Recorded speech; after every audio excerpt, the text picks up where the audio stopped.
Marami ang nanghusga sa followers natin, kapwa stroke survivor na si Rai, na sabi ay wala na daw pag-asa, ikakamatay niya na yon. Pero after 5 years, eto sabi niya na malaki ang improvement sa kanya at hindi na siya bulol. Wow, napakagandang balita po niyan, Sir Rai.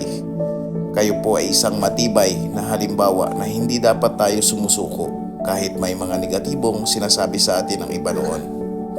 Ang inyong kwento na nakatayo at nakalakad na ng may gabay at hindi na rin kayo bulol ay pagkaraan ng 5 taon ay nagbibigay ng malakas na loob sa ating grupo at sa ating mga kapwa stroke survivor po.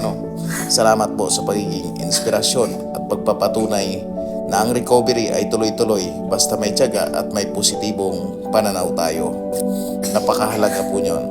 At higit sa lahat, consistent tayo sa ginagawa natin. Sobrang nakaka-inspire ang kwento mo, si Rai. Saludo ako sa iyo.